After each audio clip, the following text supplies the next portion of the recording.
Right, you're still with me. Cup of tea's appeared. At least it looks better than the water bottle from my first video, doesn't it? Right, I'm now going to talk about how to cut your product waste down. Main thing is you need to store your ingredients and products properly and be aware of the dates in which they need using up by. So if you've got an open bag of flour, store it airtight in a plastic tub. It stops anything getting in. It keeps it fresher for longer as well. If it's a flour that you're not going to use up soon, you can put that airtight tub into the freezer, and it'll store for ages. Just bring it back up to room temperature before you open up the tub. It'll be absolutely fine. When it comes to your jars of jam in the fridge, we've all done it, haven't we, where we find one at back at fridge and it's got a bit of mould. Store them in the door and write clearly on the label when they need to be used up by. You normally get, some of them are 2 weeks, some of them are 6 weeks that they need using up once they've been opened. So if you've got that written on either a white label or in Sharpie, you can see it every time you open the fridge, so you'll know to get it used up.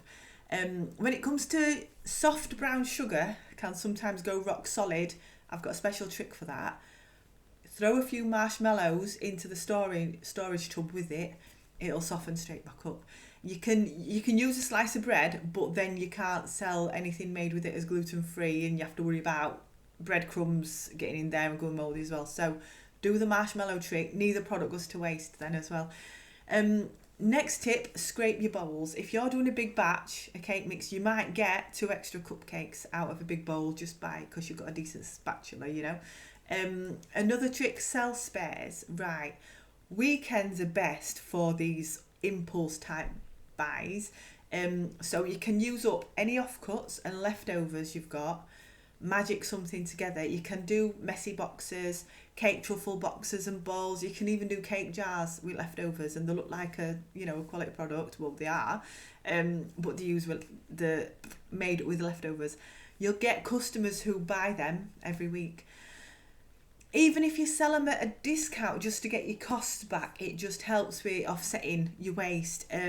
If you don't want to sell scraps, you can eat them. Give them to your kids when they want a treat. It saves you money on biscuits and Mr. Kipling's, doesn't it? So it's still money saved somewhere.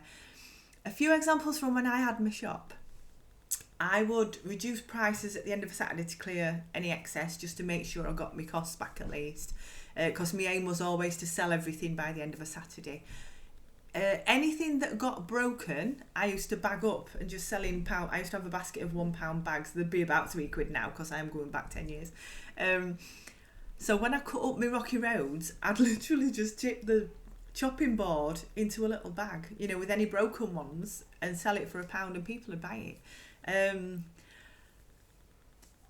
Leftover cookies, I used to chuck it in freezer and they'd go in the base of cheesecakes the following week. I would even use like squash brownies or Yorkshire parking as cheesecake bases, and it would literally just save him a waste, but the customers thought it was something fancy, So think of all these different ways that you can do things. If you've got in cupboard, you've got part bags of like nuts and seeds and dried fruit, make some flapjacks. They only have to be a one-off, and it just gets all your bits and bobs used up. It saves that waste again. Though one time I tried to ganache a chocolate cake too soon and the whole thing collapsed, and I just turned it into massive cake truffle balls, drizzled white chocolate over the top, and I made the same money from it as if I'd have sold it by the slice on my stall. People kept coming back months later. Have you got any of them big chocolate balls? And it was literally just a collapsed cake that, another time in me business I might have just lost my temper and thrown it in bin. But I got, I made the same money as I would have done as slices.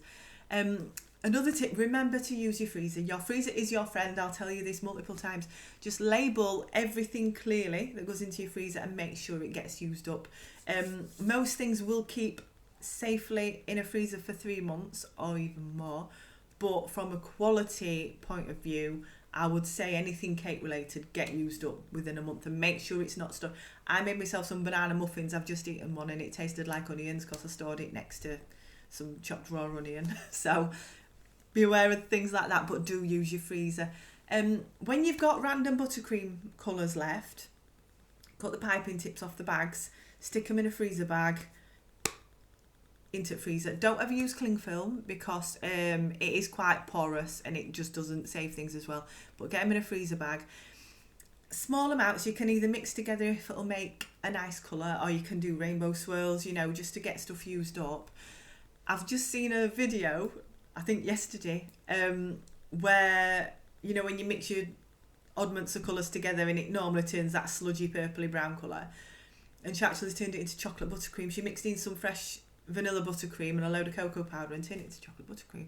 So there's, you know, we've all got our own ways, haven't we, of doing these things, but it's all well worth saving because that's now a usable product rather than some of that have gone in bin.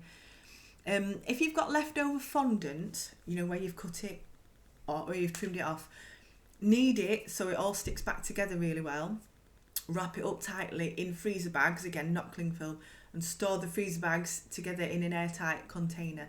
Because your fondant, your flour and your modelling paste, they will go dry really quick if they're not stored properly. If it's going to be ages until you use it, I would say make something with it now. You know, get your plunger cutters out, do some blossoms and butterflies, and just store them properly. And then it just saves it going to waste. You don't want to realise you've not used some modelling paste for like 6 months and it's absolutely solid. When if you know, 6-month-old blossoms and things stored properly are perfectly fine to use. If you've got some of your own ways of watching your waste, please do share it. Let's create a thread with all these separate tips on, because that's what we're all about, isn't it? So next up, I'm going to talk about how to add value for your customers without adding too much cost to yourself.